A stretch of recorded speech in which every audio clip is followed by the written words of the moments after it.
Okay, let's take a look at the field usage report. Now, this report will let you select any of your standard or custom objects over here on the left. And when you select them, you can get some records for each one.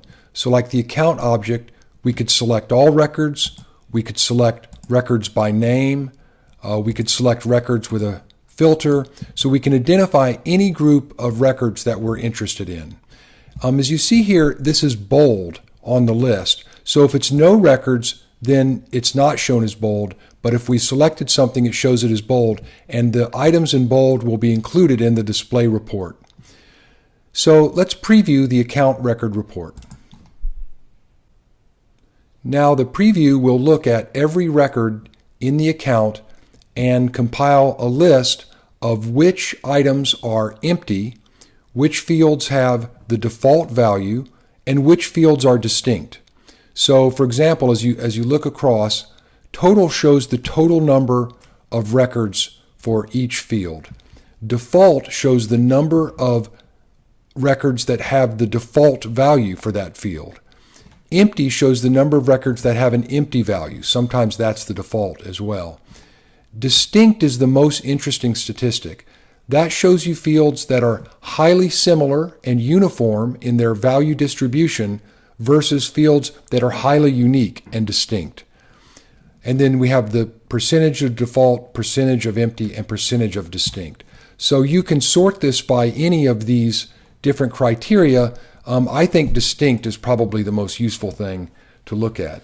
So first of all, some of these fields, like last modified date, are marked as field not groupable. And what that means is you can't really calculate how distinct it is. It's just assumed that every modified date is going to be different, and so Salesforce won't let you group by that characteristic. There's nothing to group by. Other fields, like say the billing country code, right here, are not very distinct. Only 8 or 9% of this is distinct. And so we can click on that and see that 73% of the fields are at the default value, which is the United States. And then another 12 of the fields, 10%, are just empty. And so you see that statistic here, 85 are default, 12 are empty, and there's only 10 distinct different values here out of 115 total, so that's 9% of the values are distinct. Let's look at another field, for example, like billing country.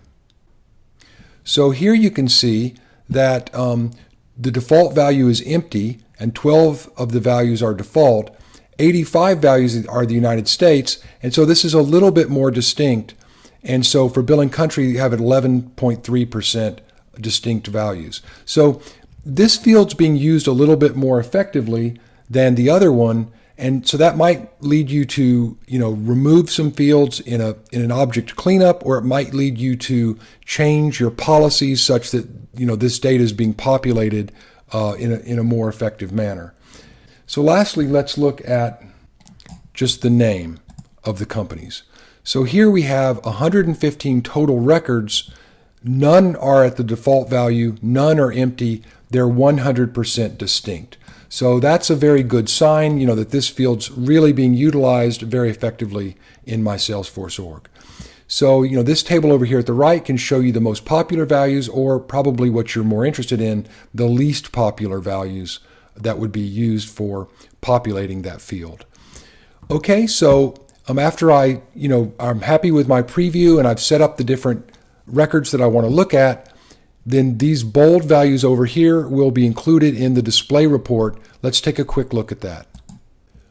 Okay, so now I can see the field usage for the account object and one of my custom objects and the asset relationship object. So it'll put this great big report together for you.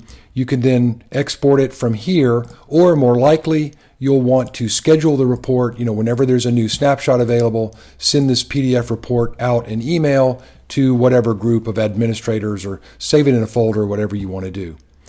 All right, that's the field usage report.